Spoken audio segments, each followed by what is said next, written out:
Well, I don't think none of us like it. I mean, I just think we ought to have open season on all of them. Well, I think they should have stayed where they was at and just trying to stir up trouble is all it is. They should have stayed where they belong. We're soliciting opinions on the Civil Rights Bill. Would you like to give us yours? Well, I sure don't like it, that's for sure. I see. Do you feel this will have any effect on your life directly? I imagine it will. Thank you very much. Probably we might have niggers to live next door to us.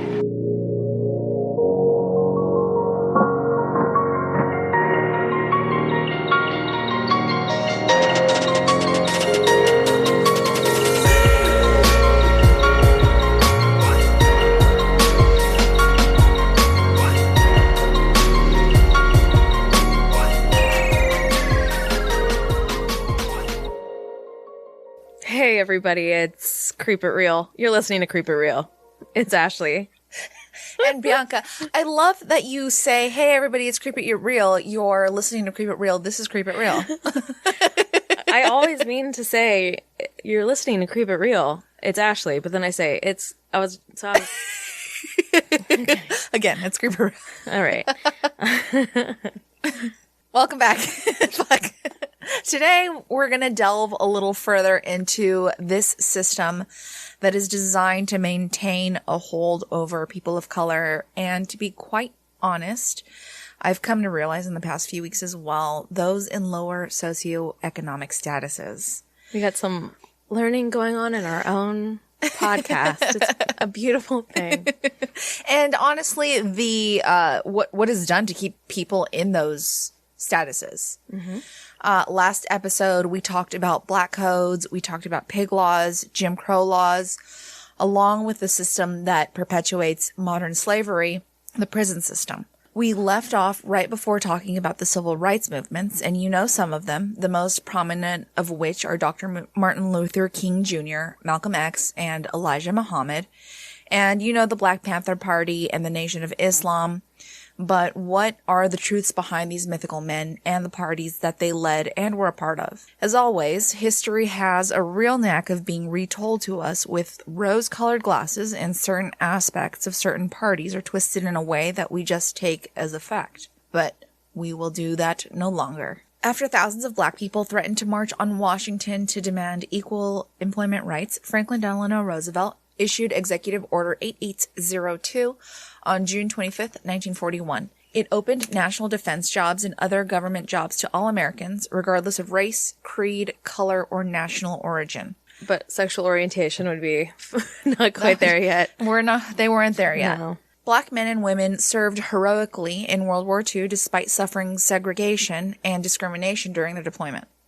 The Tuskegee Airmen broke the racial barrier to become the first black military aviators in the U.S. Army Air Corps and earned more than 150 distinguished flying crosses. Yet many black veterans met with prejudice and scorn upon returning home. This was a stark contrast to why America had entered the war to begin with, which was to defend freedom and democracy in the world. It's a pretty hilarious situation that was going on there. So funny. I find it to be, it's really mind-boggling that you can be going and you know, so indignant about one form of discrimination while being perfectly fine with a whole other with a whole other thing going on at home. Yes, that other people were horrified by. As the Cold War began, President Harry Truman initiated a civil rights agenda, and on July 26, 1948, issued Executive Order 9981 to end discrimination in the military. These events helped set the stage for grassroots initiatives to enact racial equality legislation and incite the civil rights movement. Real quick, I just want to let you know, we're just going to get into the timeline of events of the civil rights movement, and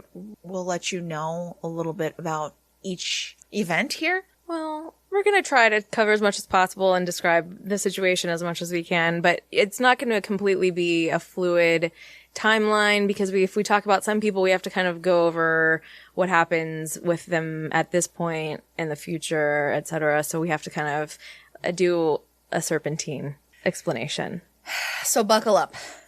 The NAACP Legal Defense Committee, which was a group that became independent of the NAACP, and its lawyer Thurgood Marshall brought before the U.S. Supreme Court under Chief Justice Earl Warren the landmark case of Brown versus Board of Education of Topeka. In its pivotal 1954 decision, the Warren Court, in a unanimous 9-0 vote, overturned the 1896 Plessy decision. The Supreme Court found that legally mandated public school segregation was unconstitutional. The decision had far-reaching social ramifications, and it was a consolidation of 5 cases into one. It was decided by the Supreme Court effectively ending racial segregation in public schools. Many schools, however, remained segregated. As you would suspect. Following the Brown decision in 1954, 17 states and the District of Columbia continued to mandate segregation, and it was optional but not observed in 4 other states. But in the border states in Upper South, they miraculously began to comply and began school integration. 350 school districts in southern states in Oklahoma, Texas, Kentucky, West Virginia, Maryland, Tennessee, Arkansas, and Delaware miraculously began to do this sooner rather than later. But it is worth mentioning that in many cases, the degree of compliance to which they followed was minimal at best. And a lot of times it was like, well, we're gonna do this at the quickest possible allowance. Like, they just used wording that made it so that they could take as long as possible. A lot of the time they said it was because they were trying to mitigate violence that might be sparked because of it. But in that case, you know, whose fault is that? The psycho that wants to incite violence because they're going to school with a African American person. Although Eisenhower did force implementation in the District of Columbia, a territory that is controlled by the federal government, he could not force southern states to comply. Using a familiar phrase, he stated that, quote, extremists on both sides should remain calm. I can't say I agree that people wanting to have the same opportunities as everyone else are extremists in the same way that a bunch of people fighting to keep other people from having the same rights as they do are the same level of extremists. I don't think so. Maybe that's just us. Eisenhower definitely had a difficult time distinguishing between the two, and I guess that's just a trait that runs in American leadership. I do think it's important to emphasize that fact, though. When anyone is talking about civil rights, about equality and equity, it has nothing to do with taking anything, rights or otherwise, away from anyone else. It's about giving everyone the access to the same opportunities and then giving them proportional representation within those opportunities. The antithesis of this is actual oppression and taking rights away from a person. So they're not two sides of the same coin. They're completely opposite issues. And one is actually oppressive while the other is simply just wanting equal rights and equity in the situation. And it's infuriating. It's not like you're taking, it's not like I have this, and because you want this, I have to give you my portion of it. It's just, you're just going to also have the same thing. I think that as white people in general, white males especially, who have also the benefit of being male and white, they may feel like something is being threatened because they have such a upper hand and always have. So that's what I've kind of thought about it is, you know, you get such an angry reaction about this stuff so often from white males, sorry to tell you, you know, just on our own DMs we get people who, you know, just because we post about cases in which we're talking about happy that a cop is being charged with a crime, and it's like cops deserve to be treated just the same as anyone else that breaks a law or that murders someone. Take them to court. Let it get decided there. You know. Anyway, I am going off on a tangent. So why did I start saying that? Because they're not two sides of the same coin. Oh my God. Okay. I can't even remember where I am now. There were the expected reactions from some of the states in the South, namely Georgia, Mississippi, and Alabama, saying things along the lines of Georgia Governor Herman Talmadge, I don't know, someone's going to be like, go look it up, you idiot, threat that his state would, quote, map a program to ensure continued and permanent segregation of the races. Just such angry fear, in my opinion. Yeah, absolutely. Southern politicians warned of a threatening new society where, quote, equalization meant that mobs of black men would be going around preying on poor, innocent white women for sex. Oh my God. Which is now one of the well-established tropes that politicians use to scare white folks into clutching pearls and embracing their inner racist ends. Yeah, absolutely, because it's always that the black man is going to rape a white woman. I mean, and it may have evolved into some other language that's not quite so Right. brazenly like in your face. Right. But as we will discuss in the future, these things have evolved into code words that you would never even realize. At least you just wouldn't. You just wouldn't. Yeah. So anyway, of course, there were efforts to undo the Brown decision from the moment of its creation. In the deliberation for Brown, the justices lent substantial weight to the non-legal testimony of social scientists and their views concerning the damage caused by segregation in schools on black children. Segregationists accused the Supreme Court of substituting psychology for law, and with the anti-commie sentiments that were rampant at the time, the South was throwing around accusations that this is exactly what these sociologists were in the first place. Oh, they're communists. Yeah. Oh, God. It's like, does that ever go away? I No. mean, how often do we hear that? Even now. Oh, all the time. In 2008, in every single In 2020. moment of my life. Girl. Yeah, that's what I'm saying. I'm going back. I can remember it forever. Yeah. In a Georgia editorial at the time, it was written that, quote, deprived of the strength of character of its people by racial mongrelization, the United States would be stripped of the national strength to permanently keep up a successful resistance against the battering ram of communist infiltration forces. What does that mean? letting your races intermingle, letting the races intermingle is going to weaken the country to a point that we are going to just be open for all the communist barrage of whatever they want to deliver on us, and it's going to kill us all. Those commies. So it's just such like straw man, like giant situations that they're creating, and please be scared. It's always just scare you Scare into tactics. being complicit in whatever shit they're doing. So the joy felt by black Americans when Brown was decided was short-lived, however, as the road to true justice was going to be a very, very long one, as we all know. To this day, it is still going on. It's still going on. For example, by 1965, only 6.5% of black children living in the South attended school with white kids. And fun fact, the last school to be desegregated was in 2017. Wow. What? Yes, when a Cleveland High in Cleveland, Mississippi, which was a historically white school, was ordered by a federal judge to merge with the city's other high school. Holy shit, dude. 2017. That was 3 years ago. Oh my God. So this stuff it makes me so ill whenever I hear people act like, get over it. It was so long. I didn't own slaves. Like, there's so much more to it than that. Yeah. You know, but some people in particular have a difficult time seeing beyond their nose.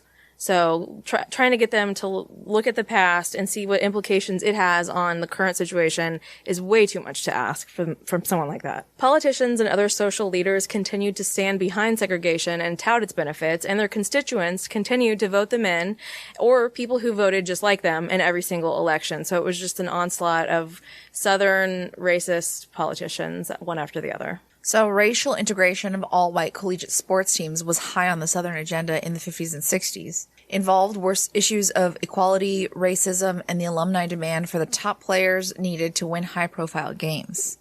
The Atlantic Coast Conference, or ACC, of flagship state universities in the Southeast took the lead.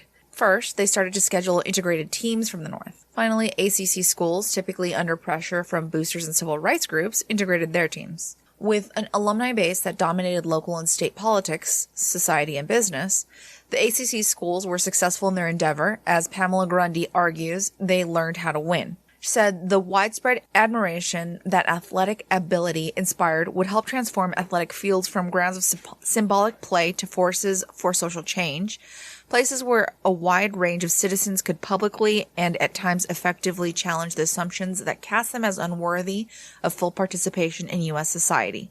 While athletic successes would not rid society of prejudice or stereotype, black athletes would continue to confront racial slurs. Minority star players demonstrate the discipline, intelligence, and poise to contend for position or influence in every arena of national life. There's an interesting kind of, well, it's not a kind of documentary. It's a 30 for 30 documentary about the O.J. Simpson. I can't remember what it's called. I'm sure there's going to be about 1 million people going, whoa. It was like a multi-series. It was some of the best television I've ever seen, and part of it began during the Civil Rights era while he was playing football and extremely talented. Yeah. And how he was built up to be like to the point where he felt almost like he was raceless at some point. Yep. Anyway, there's also now a Jay-Z song about that and how no.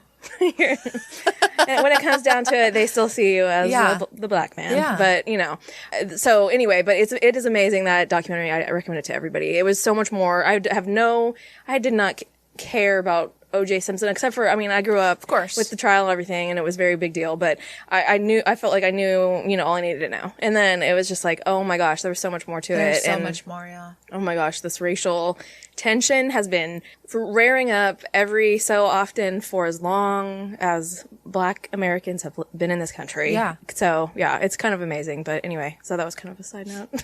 That's my 11th side note for the first 15 minutes of the show. In August 1955, Emmett Till, who was a 14-year-old from Chicago, was brutally murdered in Mississippi for allegedly flirting with a white woman. Emmett deserves an entire dedicated episode, so we're not going to discuss this too in depth right now. But his murderers were acquitted, of course. He was lynched, by the way, if anyone doesn't know that already. And the case brought international attention to the civil rights movement after Jet magazine published a photo of his beaten body at his open casket funeral. If you haven't seen the photo, it's super haunting. And his mother did an amazing job. She was a very strong woman and refused a closed casket so that the world could see what was done to her son in a moment of accusation. Yeah, which, I don't think that we're really breaking any news here that he didn't do anything at all and was falsely accused by these people. She later said that she didn't, she later came out and said, I think in 2017 or something, that no, he never did anything to her, but it's okay because I got him lynched at age 14. It's fine. That's fine. Boo. That. Okay, so that really disturbs me. Oh, those pictures make me want to go murder some people myself. Yeah. It's so crazy to me how this just continues to go on all the time. Like and maybe with a little bit different situation. It never ends. I can't imagine what it would be like to be a person of color and have to be constantly seeing this in my face all the time. Yeah. And being afraid of the possibility of this happening to me or someone in my family or someone that I care about. Because it's just all the time. Okay, so the South and the border states tried their hardest to stick it to the old Supreme Court in their Brown decision, and concepts like state sovereignty were used to attempt to resist the will of the federal government. Open, willful belligerence from politicians, editorial writers, religious leaders, and educators. Everyone felt well within their right to come together for the oh-so-noble cause of resistance to segregation. They were all just... desegregation. Resistance to desegregation. That's a big difference. Yeah, that's a huge difference. Okay. So this is sadly where the KKK began its real resurgence. And of course, they used violence to keep segregation alive. And the slightly less violent, but more morally equally reprehensible white citizens councils that formed in various middle-class white communities all had the same shitty objective of keeping segregation alive and keeping rights from people of color. Mm-hmm. These councils began in Mississippi in 1954, and they were dedicated to maintaining segregation and white supremacy. That was their main objective. Within 3 months of their inception, over 25,000 people had joined. I know. Clearly, there were plenty of white folks that were chomping at the bit to keep their white privilege intact and more than happy to use that privilege to oppress other people. Mississippi, who we've already mentioned as being a real pain in the ass, as far as equal rights is concerned in this fight for equal rights, they created the Sovereignty Commission, which was described as a Southern KGB. It was actually a taxpayer-financed, state legislator-created agency that went on and on and on until it was defunded after 27 years. Jeez. This agency existed for the distinct purpose of defending segregation and white supremacy in Mississippi by using both legal and illegal means. I was like, is this for real right here? This is insane. To carry out their covert mission, the Sovereignty Commission spied on tons of people, black and white, essentially spying on anyone that spoke out about or promoted racial equality. They infiltrated most of the state's major civil rights organizations and passed their findings on to anyone they saw fit, namely employers and, more insidiously, the circle jerk crew. As we talked about last week, that's the Klan. The commission was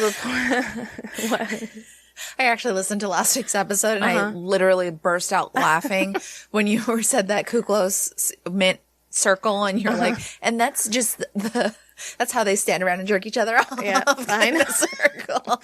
I know. I said that. And if you listened to last episode, which I hope you would be listening to last episode before this one, you also heard that already too. But thank you. Thank you. Sorry, Mom. But they passed this information to everybody they saw fit. So people were using this information that they were gaining by spying on normal citizens and then using them to, very likely incite violence caused by these little cum suckers. Oh my God. Sorry, Mom. Nothing wrong with cum suckers either, but they wouldn't want to be called that. No, they wouldn't. They wouldn't. They don't like anybody but straight American, white folks, white Christian folks. Yeah. The commission was reportedly responsible for an unknown number of job losses, beatings, and there were even rumors of a few murdered by the Klan due to the commission's recommendation. They were also responsible for intimidating black children attempting to attend school, which is a noble as fuck cause, hindering black voter registration. And after the commission was defunct, there were over 13,000 documents regarding murdered civil rights leader Medgar Evers, and they were found in their building. So we're going to take a little detour here to talk about Medgar Evers, who had served in the Army during World War II, and following the war, he served as the Mississippi Field Secretary for the NAACP. He worked to overturn segregation at the University of Mississippi, end segregation of public facilities, and broaden the field of opportunity for African Americans, especially with voting rights. He became very active in the civil rights movement in the 50s, and following the Supreme Court's Brown decision, he decided to fight the segregation of the state-supported University of Mississippi, and he applied to law school there. While there, he continued to fight for voting rights, economic opportunity, access to public facilities, and a slew of other changes in segregated society. In 1963, he began a public investigation into the 1955 lynching of Emmett Till, as we just talked about, and vocally supported Clyde Kennard, a fellow veteran and civil rights leader who had been framed by the Sovereignty Commission and served 7 years on false charges before eventually being released on parole by a governor that refused to pardon him once he became terminally ill with cancer. He died shortly after his release. His civil rights leadership and investigative work made Evers a prominent black leader in the community and thus a target of white supremacists. And on May 28th, 1963, a Molotov cocktail was thrown into the carport of his home. A few weeks later, he was almost run down by a car after he came out of the NAACP office in Jackson. He and his wife, Merle, trained their children on what to do in case of a shooting or bombing or attack on their lives. They trained their children? Which is pretty rough. Jesus Christ. Yeah, it's a pretty rough situation. Evers typically was followed home by an FBI car or two, and usually a police car, but he arrived home on the morning of his death without any escort whatsoever for some reason. This was unusual, but it was never said as to why his usual protection was not present that morning. It's speculated that many of the police force members were part of the circle jerk crew. Not surprising. And we know that was very common at the time, especially, but not even just then, and seems likely in this instance. Evers had told his wife he felt a higher threat of danger than usual, and hours after JFK gave his nationally televised civil rights address, he pulled into his driveway, hopped out of his car, and exclaimed he was home to his wife and kids. He was then struck in the back with a bullet that had been fired from an Enfield 1917 rifle, going straight through his heart. He was thrown to the ground by the initial shot, then got up and staggered 30 feet before collapsing outside his front door. He was taken to the local hospital in Jackson, where he was initially refused entry because of his race. Oh my God! Isn't there like a literal oath that you have to take in order to become? Because they had black hospitals and white hospitals. Oh my God. After his family explained who he was and gave the white hospital gatekeepers enough reasons to value his life, they finally admitted him, and he died 50 minutes later. Oh my God. He would be the first black man admitted to an all-white hospital in Mississippi. To die. Great. Right. And 50 minutes after however long they made him sit outside and when he could have been being treated for his gunshot wound. He was mourned nationally and was buried June 19th in Arlington National Cemetery, where he received full military honors before a crowd of over 3,000 people. After his assassination, an estimated 5,000 people marched from the Masonic Temple on Lynch Street to the Collins Funeral Home on Farish Street in Jackson. Civil rights leaders Alan Johnson and Martin Luther King, among others, led the procession. He was posthumously. I say it every time. I knew you were going to, actually. Oh my god, and I did too. He was posthumously awarded the NAACP. Did I say it wrong? No. It's just funny that you stopped and looked at me. He was posthumously awarded the NAACP Spingarn Medal, which is awarded annually for outstanding achievement by an African American. Evers had been assassinated by Byron de la Beckwith, a man with too many names and a member of none other than the White Citizens Council in Jackson, Mississippi. Wow. Byron was a fertilizer salesman and would later have the opportunity to live his life as a member of the Circle Jerk crew. Lucky for all of us. He was arrested, if you can believe it, in an all-white jury. No, in two different all-white juries in February and April of 1964, failed to reach a verdict in his trial. I'm sure they failed. I'm sure they were like, I don't know. We talked about last episode, at the time of his trial, most black Americans were still disenfranchised by Mississippi's Constitution and voter registration and could not serve on juries, which were drawn from a pool of registered voters. That wasn't done for a reason. Myrlie Evers was not going to stop in her fight to convict her husband's killer, and she was smart. She waited until a new judge had taken over in the county to take her case against Byron de la Beckwith back to trial. In 1994, Beckwith was prosecuted by the state based on new evidence and was convicted of murder. He lived for nearly 30 years as a free man after assassinating Evers. He did go to jail for 3 years in the late 70s for conspiring to murder a Jewish civil rights activist, A.I. Botnick. So, obviously, Beckwith was an all-around good guy, just focused on suppressing people's civil rights, that's all. He appealed his conviction, but the Supreme Court upheld it, thankfully, and he died in prison at 80 years old. Good. Hopefully somebody cut off all of his limbs, and he was just rolling around prison. Hopefully they kicked him around like a soccer ball. I doubt it, but yeah, me too. Myrlie went on to become the national chairperson of the NAACP and founded the Medgar Evers Institute in 1998 with the goal of preserving and advancing her husband's legacy. Yes. In preparation for the 50th anniversary of Medgar's assassination, and in recognizing the leadership role Myrlie Evers took on internationally, the Institute's board of directors changed the organization's name to the Medgar and Myrlie Evers Institute, which is very lovely. A statue of Medgar Evers was erected at the Medgar Evers Boulevard Library in Jackson, and in 2004, the Jackson City Council voted to change the city's airport, that famous Jackson, Mississippi airport, to Jackson Medgar Wiley Evers International Airport. Oh, wow. So that's nice. That's great. That was very nice. No, but nice, but it's something, It's a consolation. It's something. At least they didn't erect the statue of fucking de la Beckwith. Yeah. So Medgar Evers was a civil rights leader.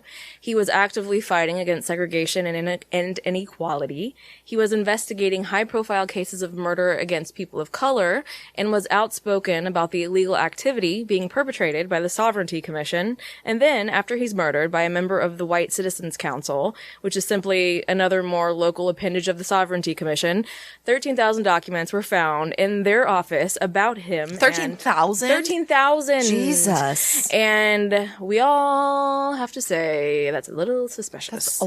That's a lot of documentation. Jesus Christ. I think it's probably likely that they had something to do with his assassination. Of course. I think. It's interesting because we never really learned about many civil rights leaders in school, aside from, the heavy hitters, Rosa, Malcolm, MLK. And once you start to even dip your toe into the waters, you realize pretty quick that literally a majority of them were assassinated. Right. It's a staggering revelation that I know I am very late realizing. So what do Black Americans, young and old, see? Let people who look like them, talk like them, come from the same experience as them, who are trying to fight the injustices and fight for equality, are being straight up murdered in cold blood. That is trauma that has been repeating itself since the days of slavery. It's fucking sick. It's disgusting. It literally gives me chills. I have goosebumps thinking about how this is it's disgusting and it's the history, but it's like, well, it's today too. You know, Yeah. it's like, it's today. So, great. The targeting of civil rights leaders and prominent figures in the black community is a very real and present threat to this day. I just got ahead of myself. We have an episode in the works to discuss this very thing in relation to a more recent movement that... So anyway, all these things that we're discussing from our country's dirty history are still very, very real to this day. And I mean, I know I sound like a big old bag of wind, but like, sorry, that's just what's the real deal. Okay, so... In 1955, the city of Montgomery, Alabama, had a black population of over 50,000, and these black American communities accounted for 3/4 of the bus company's clientele. That said, they had extremely strict segregation on their buses and also wielded their power in cruel and brutal ways. This often meant that seats reserved for white people were forbidden for use from blacks and would often remain empty while the black passengers were forced to stand or sit at the back of the bus. Which we've heard the sit at the back of the bus thing, but some of this stuff is fucking just absurd. Like, I mean, all of it's absurd. Like we said last week, this kind of stuff is not done for any purpose but to make sure that black Americans felt inferior and knew that they were doing what the whites told them to do. Just follow orders. It wasn't because they needed these seats, obviously. Black passengers would be forced to board the train through the front to buy their tickets, then unboard and reboard again through the back door. Why? What? Yep. Go through the back. So every bus driver was white, and many of them were petty and mean when using the policing authority that had been granted to them, scarily enough. They often humiliated, threatened, and even physically terrorized their black riders. They would shout things like whores, black bitches, and heifers at the black women who breached Jim Crow rules in any little way.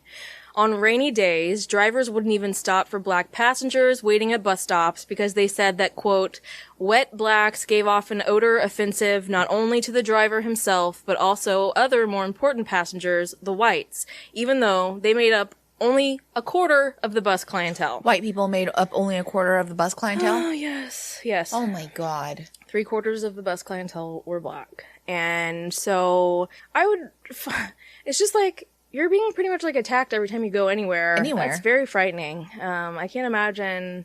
Even in transit to the place that you're going, and then By the transit driver. And when you get to that place, you're also going to be terrorized, and then when you get to the next place, you're going to also be terrorized. Jesus fuck. Well, so bus drivers were given the power of policing, as we said, which...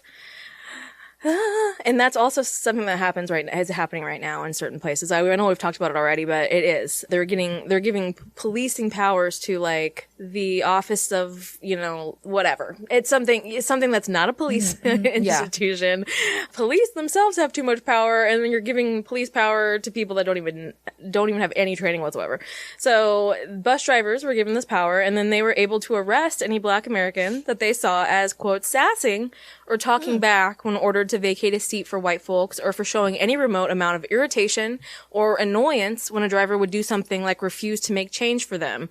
Because who needs money? No, I want to give you my $20, and then I don't want any change back. No, thank you. I don't want to make change for you, and Fuck you should you. just take it. Yeah. Some drivers refused to make any exchanges with a black person at all, as it was seen to be socially taboo for a white Southerner to touch black skin, unless it was a servant or a rape victim, of course, and would instead opt for throwing their money or ticket on the bus floor so that they had to then go down on the ground to pick it up. Oh my God. If a black passenger did something that they found offensive, the driver would not allow them to get off the bus, instead trapping them there and calling the police, who were all too happy to come pick the offender up. Of course. Oh my God. In one horrific instance that outraged the black community in Montgomery, Alabama, at the time, a young black mother with 2 babies, one in each arm, boarded a bus. As always, the front seats, though empty, were reserved for whites. Because they were empty, the woman placed both of her babies down on the first seat so that she could retrieve the bus fare out of her purse.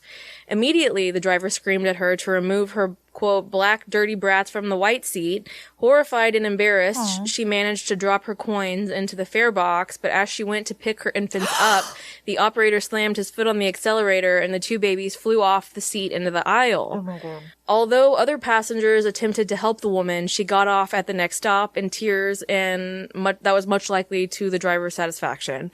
And if we could only find that man today, we would cut the brakes on his hover-round and send him flying into a lake to drown to death. Oh my God. What a shit face. No, I can't. I really can't. It's really... it's just unreal, like, how much that people were so callous that they couldn't even see other human beings as being human. I just don't get it. Fucking babies. Like, God knows I don't like kids, but Jesus Christ, they're 2 fucking babies. Yeah. So, it's my pretty God. awful. I know. Well, I didn't know that you were upset. I'm sorry. Oh my God, that's so upsetting, dude. I know. I'm sorry, keep going. Well, I'm not trying to be I know, but mean about you no, crying. I know, but just keep going. God, that's so fucking upsetting. Like, honestly, the first thought that I had was Amy and Jordan's baby. Yes. Well, That's yeah. like a baby, like Yes. somebody that I love's fucking child.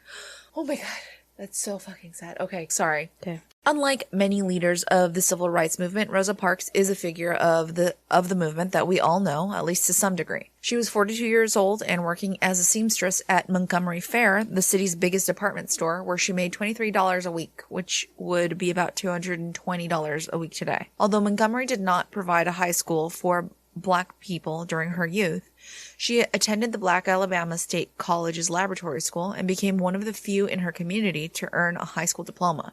She was a long-standing member of the NAACP and had completed a course in race relations at Miles Horton's nationally renowned Highland Folk School in Tennessee. This school had, against the state's segregation ordinances, had a fully integrated school since the 1930s, where blacks and whites had worked and studied together to help both groups break the barriers of segregation. Well done, Highland Folk School. Absolutely.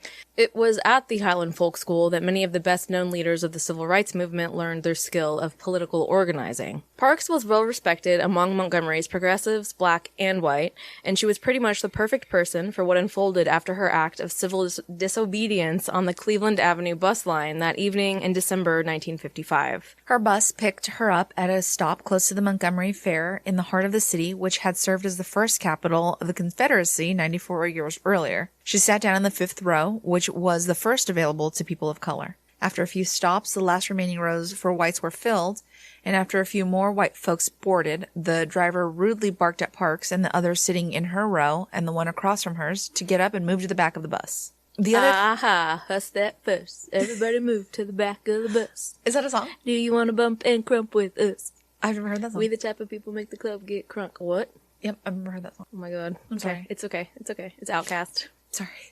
The other 3 people in her aisle got up, but Rosa Parks was tired from a long day of work and an even longer lifetime of ridiculous Jim Crow bullshit, and calmly told the driver she would not get up. He told her she'd be arrested if she didn't do what he said.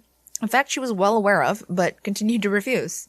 Good for her. Good for her. The driver pulled the bus over, got out, called the cops, and one had arrived at the scene within minutes. She was arrested as a criminal and taken to jail, where she was printed and had her mugshot taken. Oh, such a criminal. Now, 9 months prior to Rosa Parks, in March 1955, a 15-year-old named Claudette Colvin refused to move to the back of the bus and give her seat up to a white person. She told the bus driver she had paid her fare and it was her constitutional right to sit in the seat. 2 police officers showed up, handcuffed, and arrested her. That month had been Negro History Month, and in her school, they were studying black leaders like Harriet Tubman and Sojourner Truth, and talked daily about the injustices that they were facing with Jim Crow segregation laws. Not being able to try clothes or shoes on at the store, having to bring a paper bag with an outline of your foot to get shoes. Oh my God. Things like that, which a, teenager had to deal with, all while reading about all this stuff. Talk about being pissed. Yeah, she was mad. She challenged the law in court and was one of 4 women plaintiffs in Browder v. Gale, which was the court case that eventually overturned bus segregation laws in Montgomery and Alabama as a whole. Mm. She says at the time, the civil rights leaders wanted their, quote, icons to be, quote, perfect, and an educated, light-skinned, well-manicured adult woman was a better icon for the movement to challenge the transportation segregation than a less polished, at the time pregnant, teenager. Regardless, Claudette Colvin paved the way for what Rosa Parks was able to do herself, and she should also be recognized for her defiance and bravery. Absolutely. But let's get back to Rosa. Her husband Raymond, and a white civil rights lawyer, and his wife, Clifford and Virginia Durr, bailed her out of jail that evening, and the 4 of them, along with the local head of the NAACP chapter, Reverend E.D. Nixon, talked through the night about her arrest. They all knew that this case would make a perfect one to test the Jim Crow bus law, and Rosa agreed, despite the threat of danger from the violence-prone racists. They decided they would request financial help from the NAACP's Legal Defense and Education Fund, and they got to work. After the prominent Montgomery minister Ralph Abernathy joined the soon-to-be protesters, he then contacted a 26-year-old pastor of the local Dexter Avenue Baptist Church, Reverend Martin Luther King Jr., who was relatively unknown at the time. He pledged that he would help in whatever way he could, as this was long, long overdue. That night, the city's black leaders met at King's Church to discuss Rosa's predicament, and all agreed she would be the perfect defendant for a lawsuit, being that she was soft-spoken while remaining an imposing figure, and most assuredly being able to hold her own. The first item of business was organizing a boycott within the black community to protest the bus company's policy, which both King and Nixon thought should start immediately that following Monday.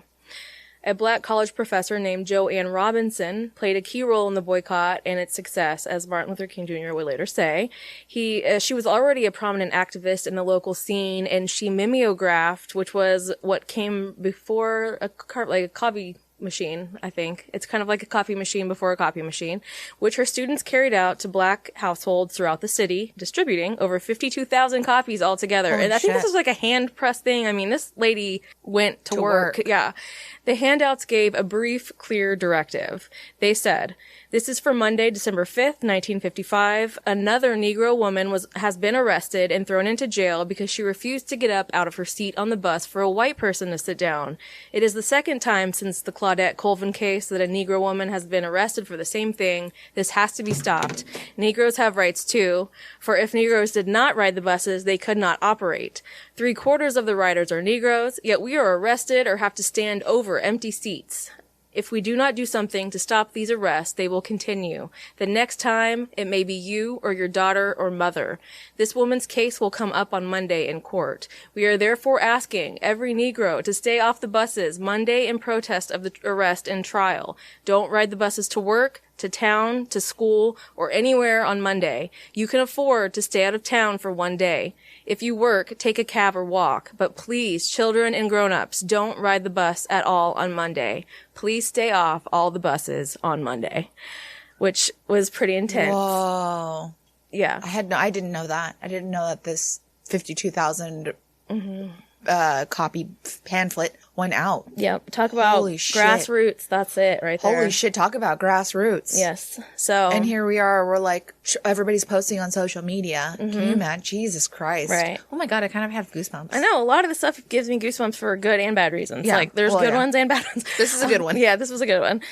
They hoped for 60% compliance, which King believed would send a strong anti-Jim Crow message and ensure the boycott ended in success.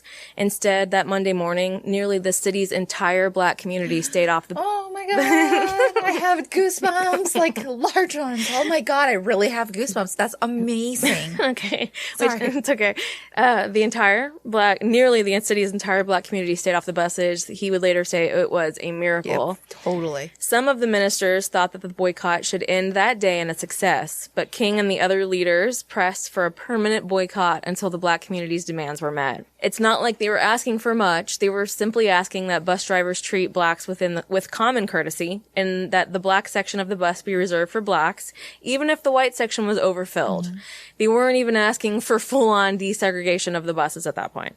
But the bastard company refused, and the boycott continued on. Good. The group, which had formally named themselves the Montgomery Improvement Association, organized the city's black community pretty impeccably, obviously. There were thousands of people who relied on public transportation every day to go to work, often in the outer-lying all-white suburbs. During the boycott, black car owners took it upon themselves to coordinate rides for these people, stopping at a network of pre-designated spots to pick them up and drop them off before and after work. There were virtually no black Americans who were seen on the buses, and this cut into the transit company's revenue big time, as we can repeat, 3/4 of their patrons were black, and yet they were discriminating against these people that were giving them all their business. As you may suspect, this offended many whites with delicate sensibilities, and most especially offended the White Citizens Council, whose membership saw a sharp increase with the bus boycott. As we all know, those racists can barely keep their shit together under normal circumstances, so add a little threat to their flimsy security and their superiority into the mix, and things can get rather hysterical pretty quickly, as we can see all around us all the time. A segregationist city commissioner named Clyde Sellers stoked fears within the white community by saying things such as, quote, "If we grant the Negroes their demands, they would go about boasting of a victory that they had won over white people. And this we will not stand for." Oh my God. Oh, the horror. The one demand, not even to desegregate the bus, just to be like, hey, can we have some common courtesy? Yeah. Do you mind? Can I have a row too? No, we will not stand for that. No, we're gonna fall apart. Taxi drivers were actually prosecuted if they charged less than the minimum fare, which they had been doing during the bus boycotts, because they were trying to help out. Of course. And white insurance companies would cancel the coverage of any black policyholder who was using their cars to help boycotters. Jesus.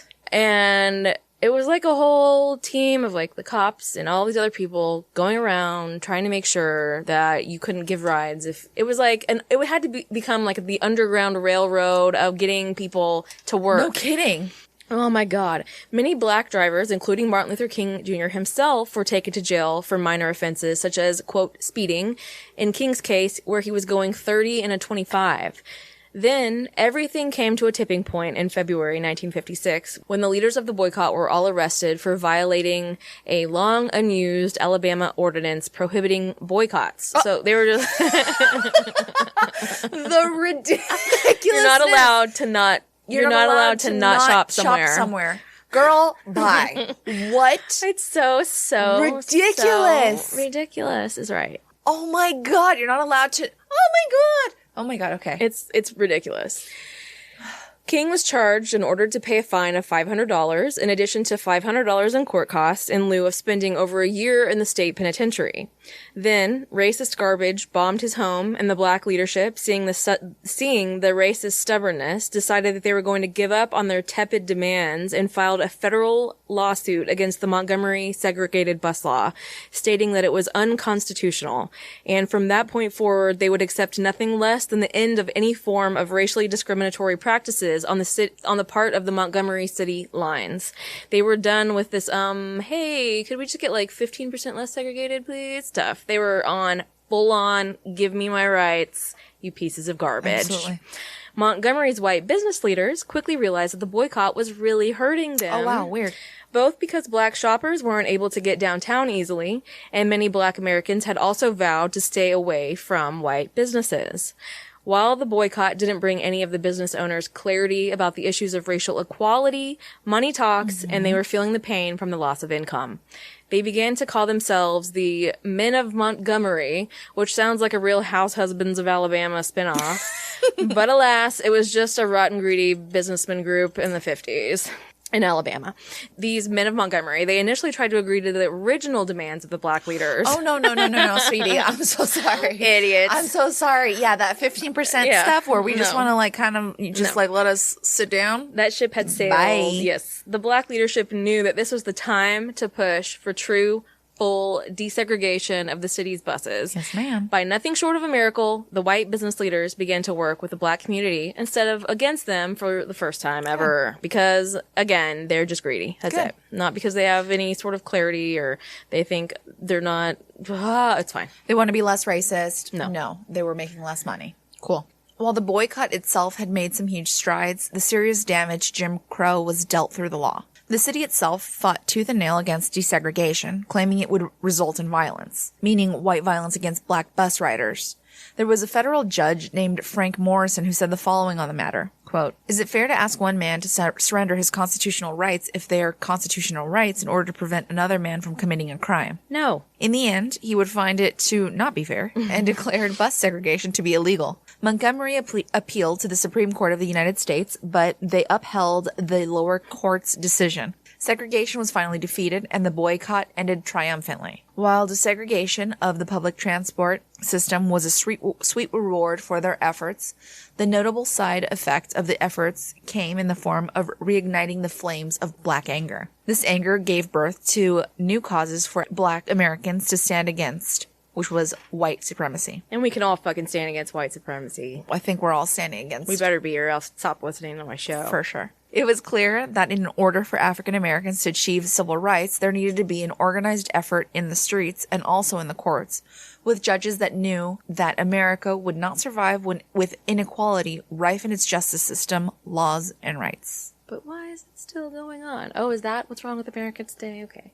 Maybe that's what it is. Martin Luther King became a figure for the civil rights movement that would take it to places that had never been before. But in many cases, Jim Crow's ugly tentacles kept a firm hold in many places in the South for another 10 years before it would officially be blown to smithereens in legal ways. And tragically, millions of people in the Jim Crow states believed to the very last gasping breath of Jim Crow, and I would say well past Jim Crow's ugly death rattle even, that true racial equality would never be achieved and good old white supremacy would prevail in the end. Like I said, there's still probably quite a few of you out there. No, not you, listeners. Definitely not. Sane Americans knew that racial equality was long overdue, but in addition to the Southerners resisting with all their might, the actual law itself did not actually make segregation illegal full scale throughout the whole country. Jim Crow had taken multiple hits throughout the various court rulings, namely the Supreme Court decisions, but the courts hadn't created any comprehensive civil rights legislation, so obviously none could have been passed in Congress.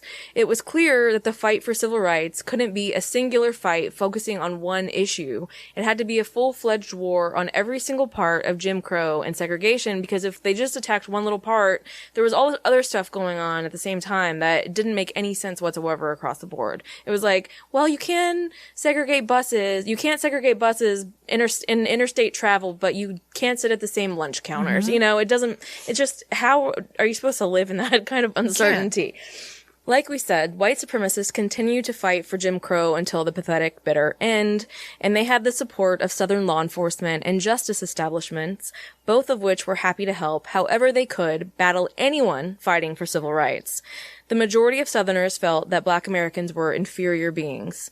Northern liberals were, quote, do-gooders that didn't know how to, quote, handle the Black Americans like they did, and thus they had no business telling them how to handle their affairs. Yeah. You just don't know it like I do. No. You don't experience them every day like we do. No. Though also, the federal government tiptoed the fuck right around straight out condemning segregation and racism, as President Eisenhower withheld support of the historic Brown decision, and public, he could have really made a big to-do about it, and he chose to just sit on the sidelines because he didn't want to look bad to his followers. And the Democratic candidate in 1956 even made the statement that, quote, you do not upset habits and traditions that are older than the Republic overnight. Oh, just give us time. Still, shortly after Brown versus the Board of Education and the Montgomery bus battle, another victory for Black Americans came when Congress passed the Civil Rights Act of 1957, which was honestly more of a flash versus substance kind of thing. Senator Strom Thurmond, who the Bumbles just talked about on their last episode, so that was kind of an interesting little coincidence, of South Carolina, he's a real winner, spoke for 24 straight, small-dicked hours in an attempt to filibuster the bill, but in the end was unsuccessful in a feeling I'm sure he know all too well. He left the court feeling unsatisfied. Any person he ever had a sexual encounter with knew how that went. Interesting fact, Strom Thurmond, segregationist extraordinaire, actually had a daughter with a 15-year-old domestic worker at his home when he was 22. Good. Perfect. Who was Black.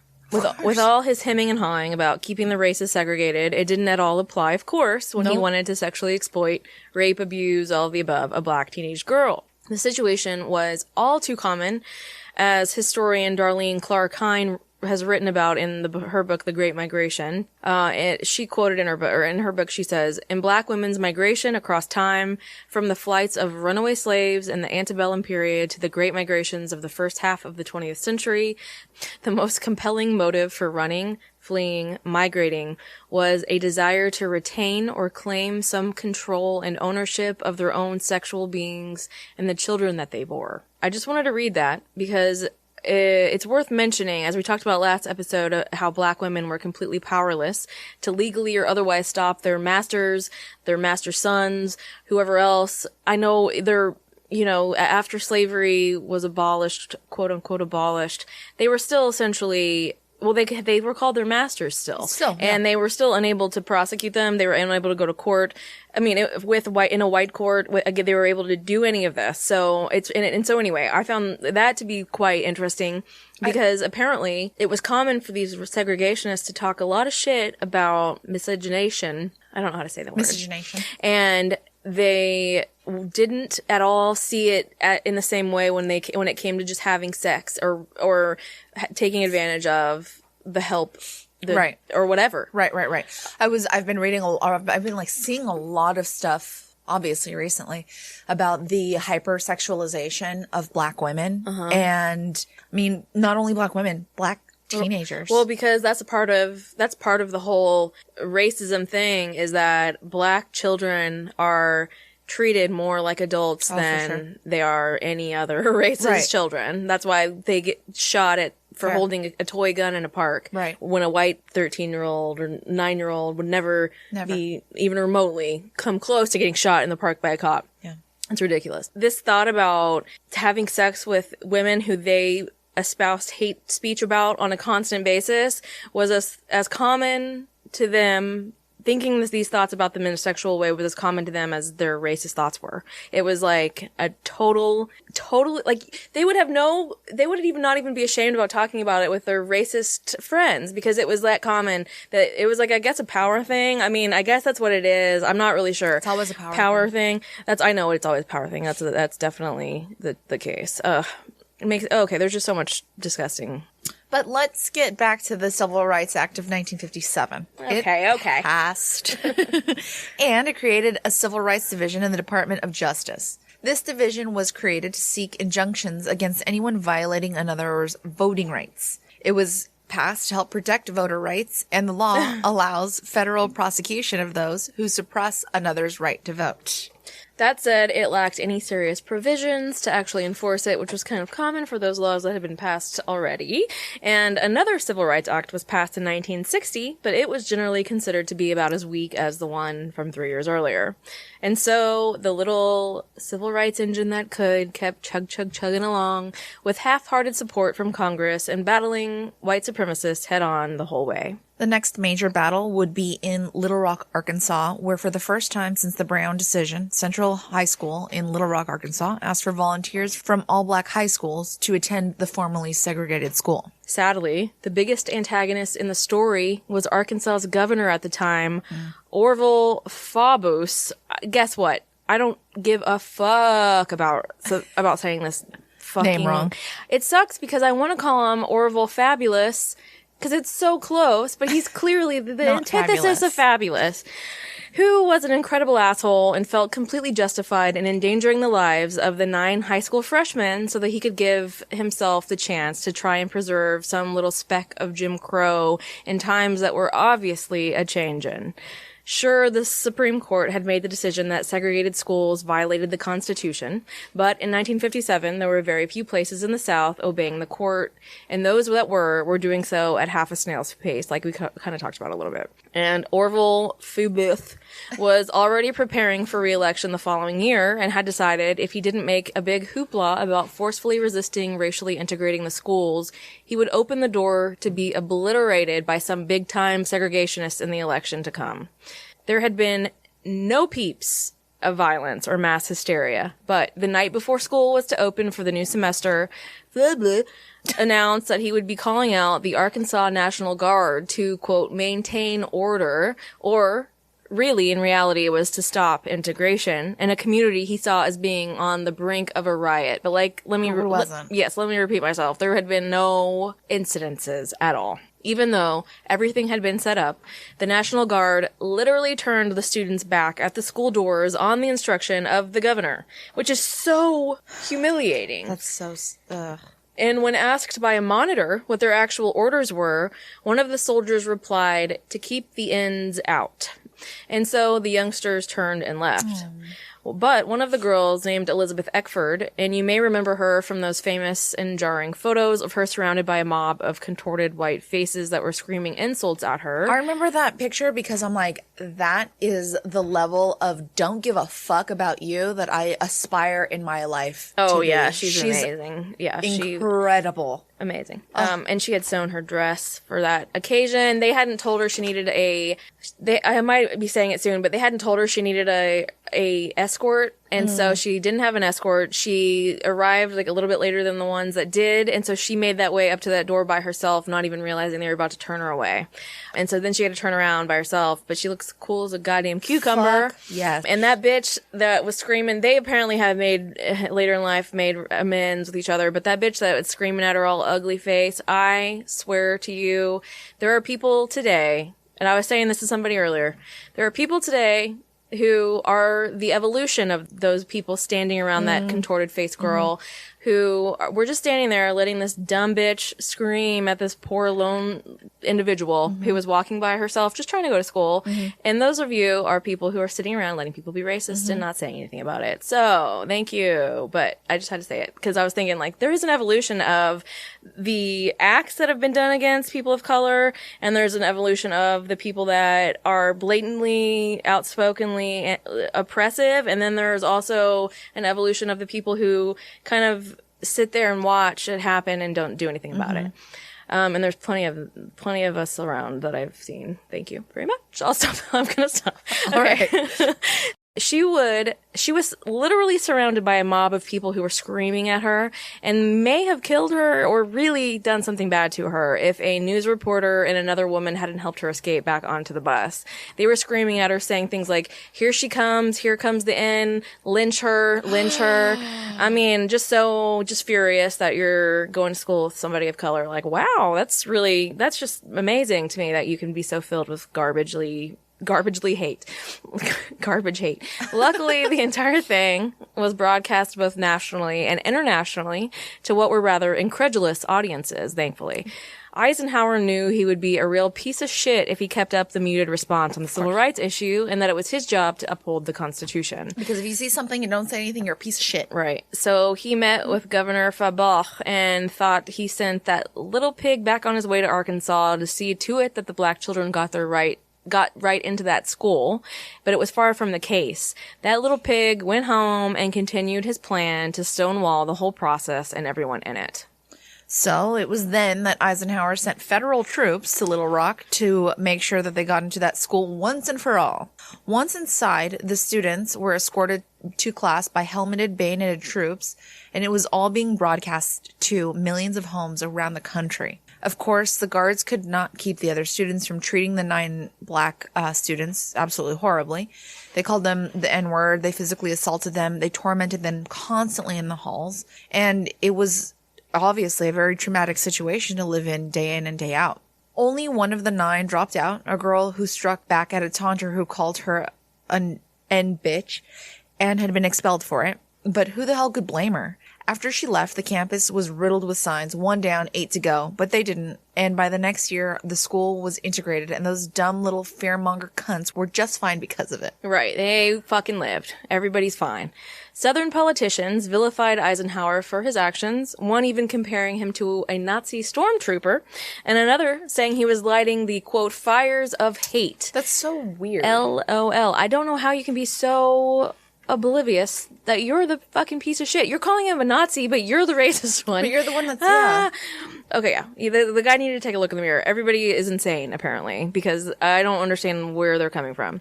They're off base big time. But something really amazing came from Little Rock, and it was that it really made Black America, especially the youth, come alive with furious indignation and purpose. One that meant completely destroying Jim Crow once and for all. And towns all over the South closed schools versus integrating. Swarms of white parents sent their children to private academies, and in places where integration was attempted, white folks got themselves in such a tizzy that they even rioted.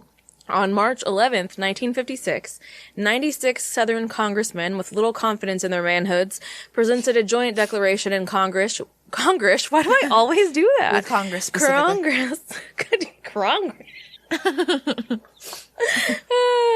A joint declaration in Congress, which was challenging the right of the Supreme Court to quote, encroach on their region's schools. Over the next 10 years, they made it their main purpose to obstruct any Girl. Legislation. Over the next 10 years, they made it their main purpose to obstruct any legislation designed to further civil rights for Black Americans of any kind. Cuck. There's little cucks. The next big fight against segregation took place at the lunch counter, a place where blacks and whites were forbidden to eat under one roof.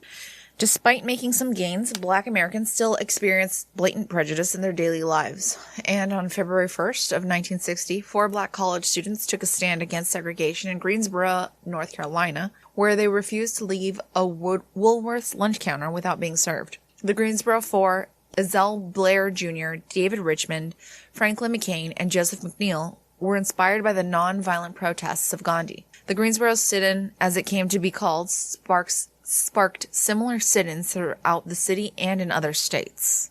The young men attempted to buy coffee from the waitress, who that day was a black woman, but it was illegal for her to serve the men, and so she told them that they were stupid and needed to leave. Aww. Because she would be prosecuted for serving black men, even though she too was black. The young men remained seated and unfazed. This time they repeated the same situation, where once again the waitress refused to serve them. Though this time the police were called, but because it was Greensboro and not the Jim Crow South, the boys were not arrested, they were not bashed, and they were left alone, but they were still unserved.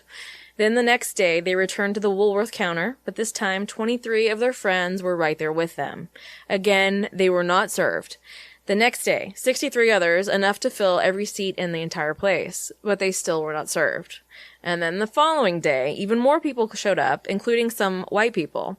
They all went unserved. Even white people? Even white people. Interesting.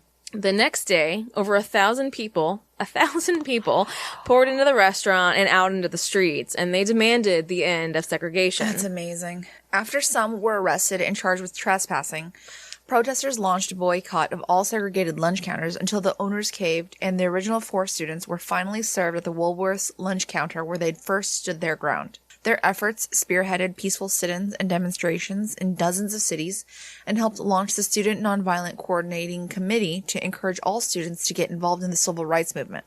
It also caught the eye of young college graduate Stokely Carmichael, who joined the SNCC during the Freedom Summer of 1964 to register black voters in Mississippi. In 1966, Carmichael became the chair of the SNCC, giving his famous speech in which he originated the phrase Black Power. Black Power. This new tactic, a peaceful form of protest, did a great job of showing how absurd and grotesque the racist bigots were who would inevitably stand around the peaceful protesters, yelling hateful obscenities, throwing things at them, spitting on them, and in comparison to the well-mannered, courteous black kids. It proved to be very effective in helping them on their mission, and within 3 months of the sit-ins, Woolworths and a bunch of other chain stores integrated their lunch counters in over 114 cities that had been previously segregated. Movie theaters, libraries, hotels, amusement parks, and other public places also finally began to make their facilities truly public to all races. The Deep South, places like Mississippi, Alabama, Georgia, and South Carolina, all clung on desperately to Jim Crow and began to be known colloquially as the Segs, though I think they probably should have been called something a little more appropriate like the racist pigfuckers or something like that. But you know me. Anyway, these dregs of society still technically were within the umbrella of some kind of legality because America was still pussyfooting around about declaring equal fucking rights for every single person forever and ever. Amen. They somehow clung to any and every last drop of hope that some way, somehow, the whites would somehow get things back to the good old days. I want my country back. Oh, make America great again, huh? Go fuck yourself. Oh, shut the fuck up. Oh my God, I didn't read that. I think it's amazing that you said it. I thought you were reading it. Oh shit. Yep. I did not even read that. That's amazing. Yep. the whole evolution of all that bullshit.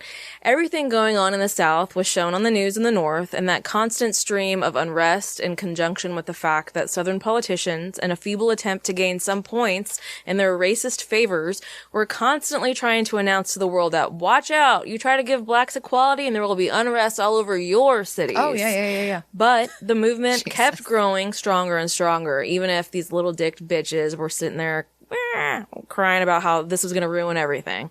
Even though the Supreme Court said segregation on interstate buses was unconstitutional in 1946, and then again 14 years later, that segregation for interstate passengers in the bus's terminals was unconstitutional as well, much of the South ignored the rulings altogether, as we see. I just don't understand. How can you continue ignoring these fucking rulings? You just don't give a shit? You're indignant. I'm not part of you. You can't tell me what to do.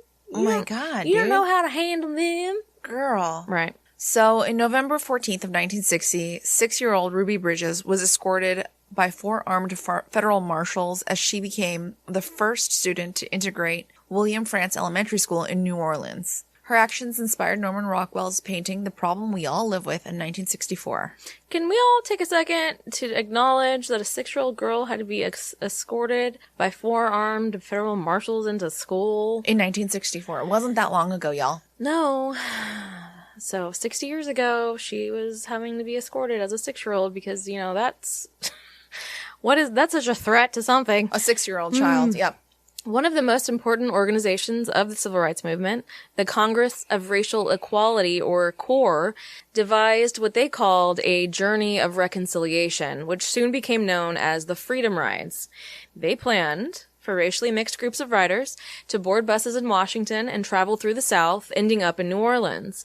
At rest stops, they would attempt to use facilities designated for the other race, fully intending on using belligerent racists that they encounter to force the federal government to intervene and protect their civil rights. Corps Director James Farmer later said, "When we began the ride, I think all of us were prepared for as much violence as could be thrown at us. We were prepared for the possibility of death."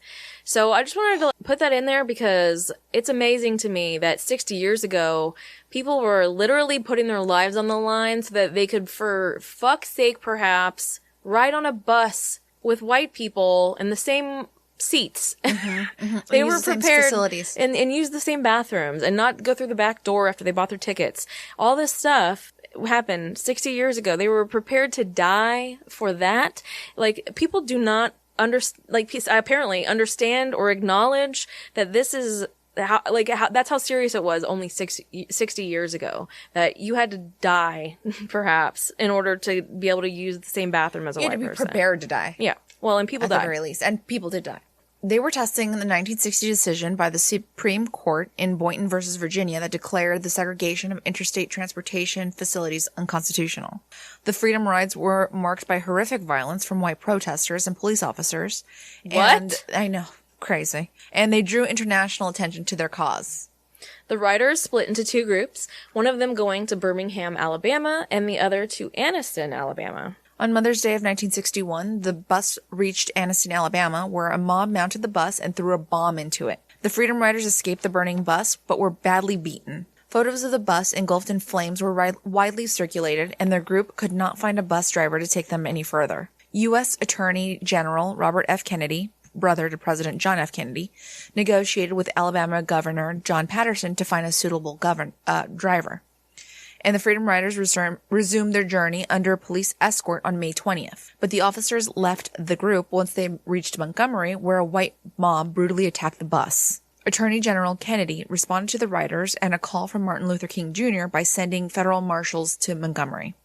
A government official who had been riding with the students was beaten nearly to death and left lying in the street this time around, and the police were notably missing from the scene, never came.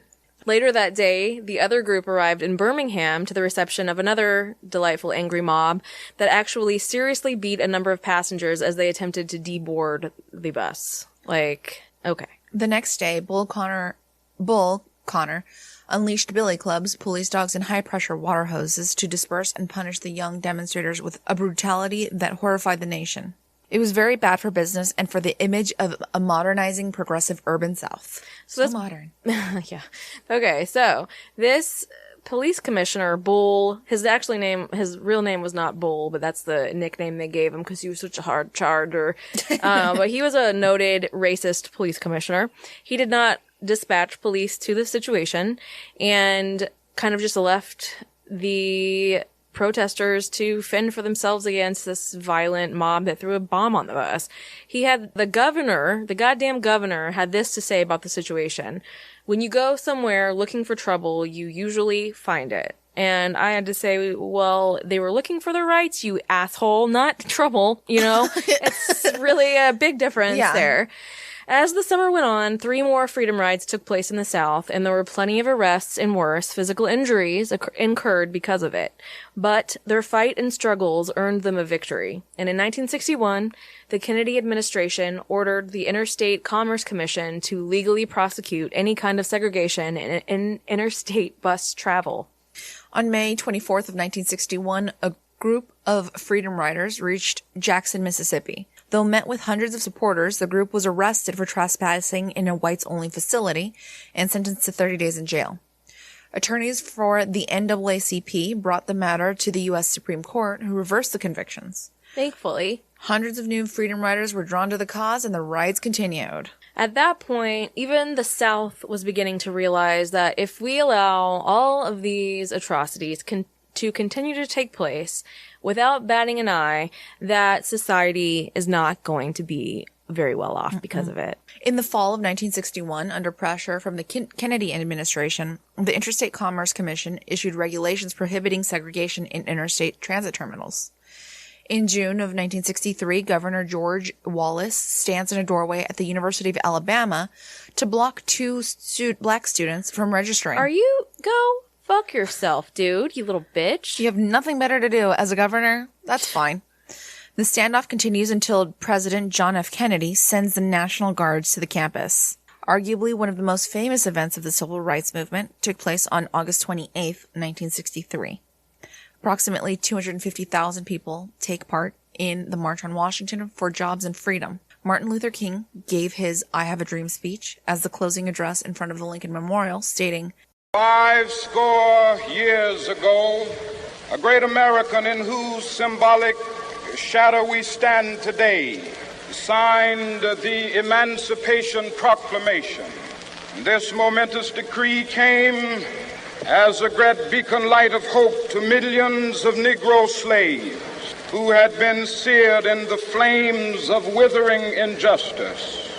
It came as a joyous daybreak to end the long night of their captivity.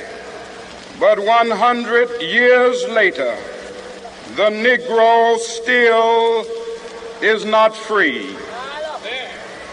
100 years later, the life of the Negro is still sadly crippled by the manacles of segregation and the chains of discrimination.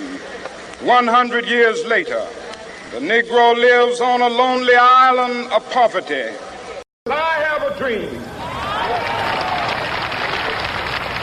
My 4 little children will one day live in a nation where they will not be judged by the color of their skin, but by the content of their character. I have a dream today.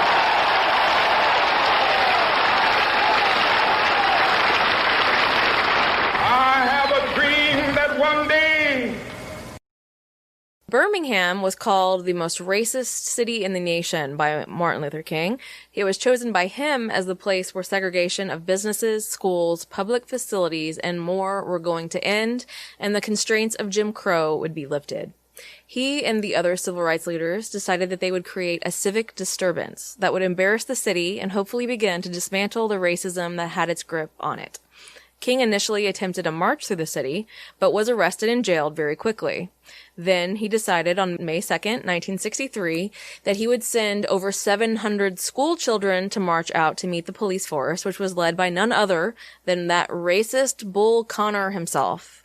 The police arrested the fucking children, threw them in paddy wagons, and took them to a detention facility. Children, dude, I mean, and it was a controversial decision for King to do this in the first place because he was using children as a kind of like a ploy, but at the same time, he thought what are they? What kind of monsters Yeah. would arrest children? It's so crazy. And you know what's funny is at the protest 2-3 weeks ago or whenever that was, they had about 3 paddy wagons waiting at the end of each street that was because they were sitting in the middle of an intersection, and so they had like at the end of each they had 2 cop cars or 3 cop cars on one, and then paddy wagons on the other 3. I was like, what are y'all gonna do? Like, what's gonna happen? They all are gonna with be all these carting all these paddy wagons. Okay. Yeah, you're gonna fill them with 10 people each, and then like, What about the rest of the hundreds of thousands of people? So they threw the kids in paddy wagons and took them to a detention facility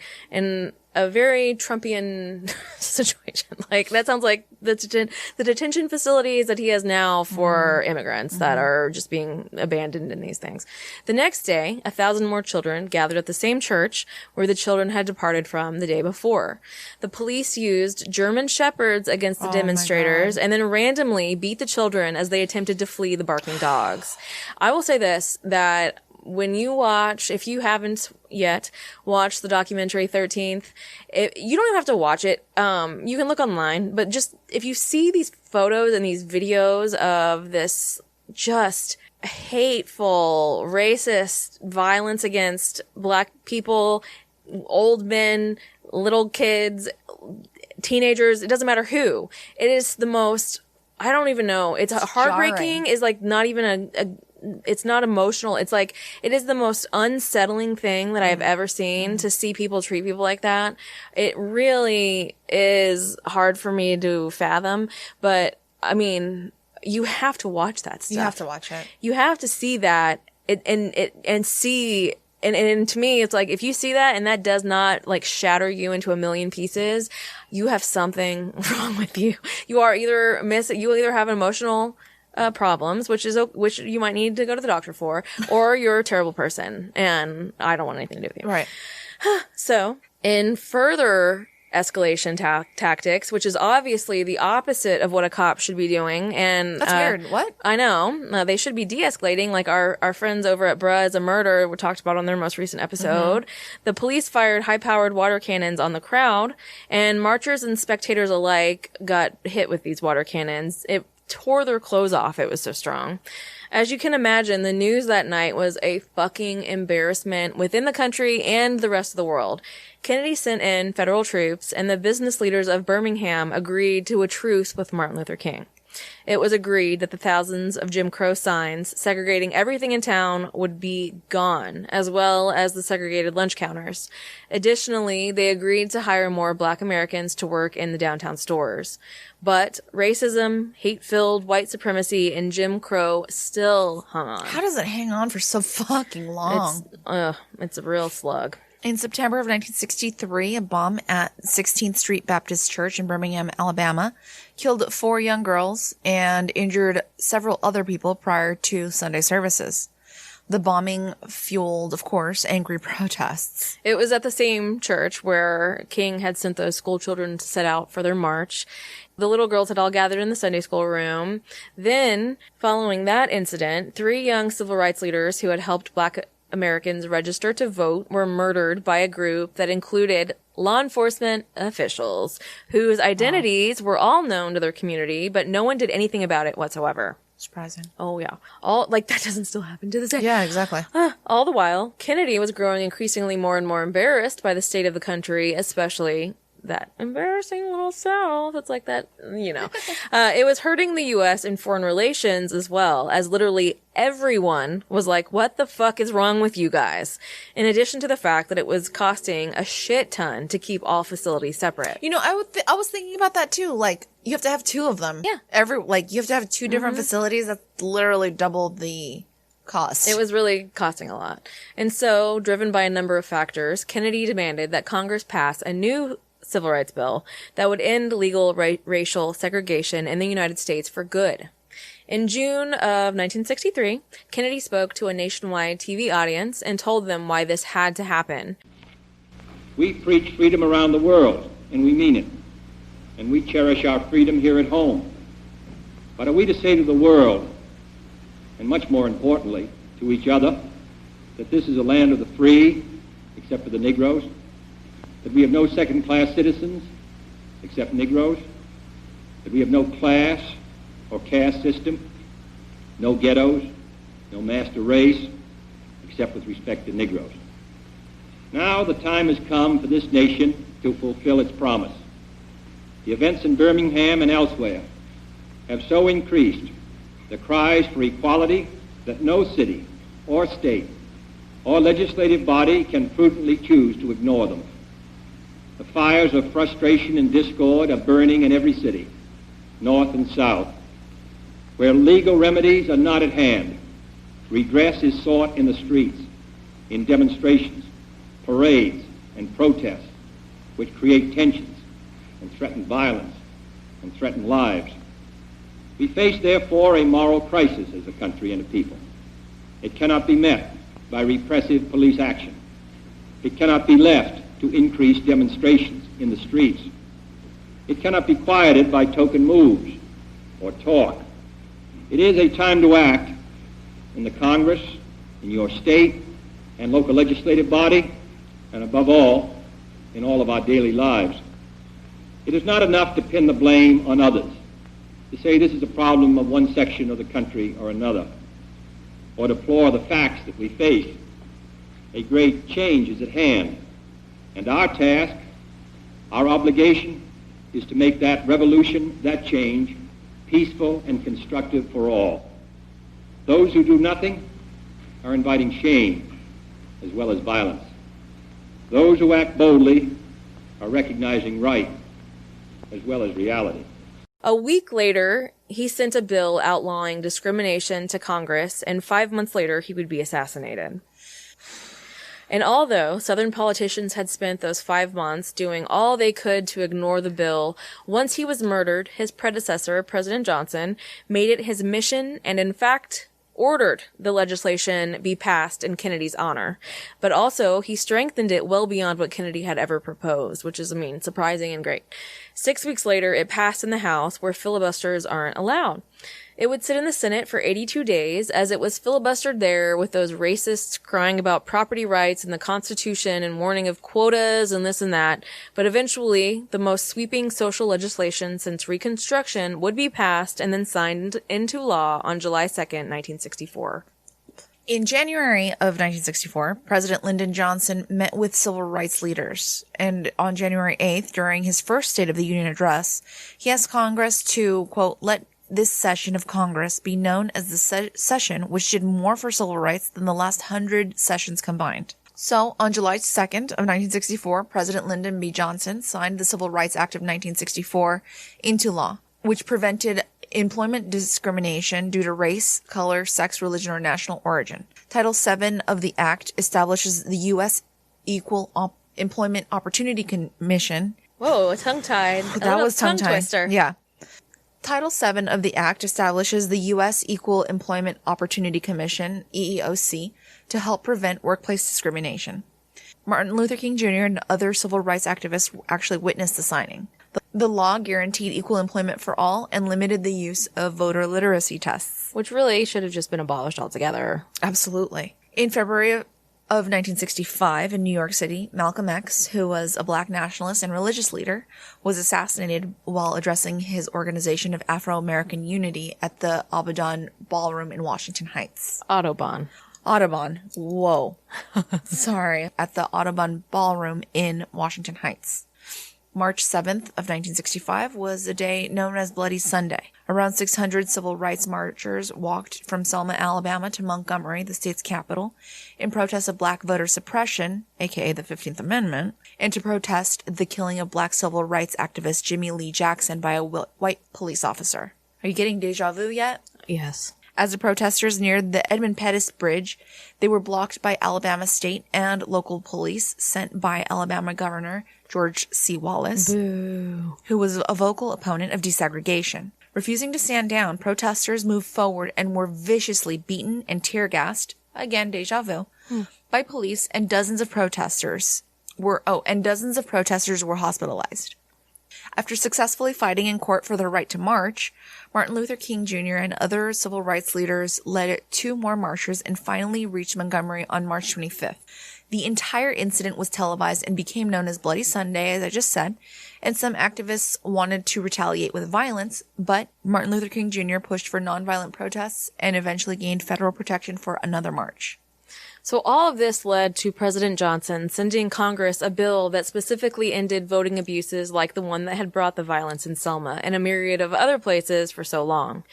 Johnson addressed Congress himself in a televised address on March 15, 1965, a week after Bloody Sunday. In his speech, he invoked the tone and words of the civil rights movement itself, saying, "Rarely in any time does an issue lay bare the secret heart of America. There is no Negro problem. There is no Southern problem. There is no Northern problem. There is only an American problem." While that Southern part was most certainly a bit off the mark, because there was definitely a Southern problem, he couldn't very well try to make this declaration to the country and get his foot in the door with insults. So he continued, "Every American citizen must have an equal right to vote. There is no reason that can excuse the denial of that right. There is no duty which weighs more heavily on us than the duty we have to ensure that right. It is the effort of American Negroes to ensure for themselves the full blessings of America. Their cause must be our cause too, because it is not just Negroes, but really it is all of us who must overcome the crippling legacy of bigotry and injustice, and we shall overcome." And we're still trying to overcome. Johnson signed the Voting Rights Act into law on August 5th, 1965, which was subtitled An Act to Enforce the 15th Amendment to the Constitution of the U.S., with Martin Luther King Jr. at his side. It had taken only 95 years for this country to meet the 15th Amendment's promise. Only 95. That's it? Oh, okay. On April 4th of 1968, Martin Luther King Jr. was assassinated on the balcony of his hotel room in Memphis, Tennessee. Emotionally charged looting and riots followed, putting even more pressure on the Johnson administration to push through additional civil rights laws. James Earl Ray was convicted of the murder in 1969. In April 11th of 1968, President Johnson signed the Civil Rights Act of 1968, also known as the Fair Housing Act, just days after Martin Luther King Jr.'s assassination. This provided equal housing opportunity regardless of race, religion, or national origin. However, we all know redlining was and is still a thing alive and well in real estate. And this is where we are going to end America's Unfinished Revolution, Part 2, the Civil Rights Movement. There is obviously so much more to cover. There is so much that could have been covered in this episode, but there's so much information, and we have plenty in store, so do not fear. There's going to be more to come. We will continue to come back to this series to cover this movement for civil rights as it has evolved post-1960 and bring us to this very day as this fight is still raging on, as we continue to mention. We're using our platform to expose the injustices, to push for change, and we will continue to do so forever. So thank you so much for joining us. We hope you learned a lot. I think you might have. Yeah, you have to have. I did. And I know it's a lot of information. And I know we heard a couple people say, like, we had to listen to it a couple times through. Yes. And that's okay. Listen to it a couple times through. It's just so important that I know I felt like, oh my gosh, this is like I am getting to go to school again. But instead of getting taught a very specific thing, which I know some of the stuff you are taught in school. I'm not trying to say you're not taught any of it, but it's very limited and there's just so much that you don't know. And so it's like I'm getting to go to school all over again, but there's so much, I know there's so much information. It's just when we get taught anything about Martin Luther King Jr. in school, it's with rose-colored glasses. We're taught that Martin Luther King was a beloved man in history, and it's kind of like, oh, America was bad, and then Martin Luther King Jr. came and saved the day, and then now it's not bad. Like, no. Like, there's a lot of work, and there's a lot of bad things that happen to every single person that was a civil rights leader. It happens to this day. But there's just so, like we said, there's so much more. 70s, 60s, mid 60s and on. There's just so many people. There's too many people to focus on to be able to include it on this. There's no way. This is more of a foundational episode, I think. Yeah. Because there's so many people that we have to do actual full-fledged episodes on. But anyway, thank you for listening. I know it's a lot, but it's really important. we have had a real surge of patrons in the past few months, and in the past few weeks especially. We have gotten a number of fine Family members. And we're going to say thank you to you now. Thank you, Liz and Naomi, Raven, Sherry, Brandy, Kim, Molly, and Rosanna. Again, we've told you before, we'll tell you again, welcome to the family. We love you, and we hope that you choose us to be your family for quite a many year to come. Okay, so thanks. You have anything to say there? Nothing? You don't want to say anything? Okay, have a great life. Have a great everything. Creep it real.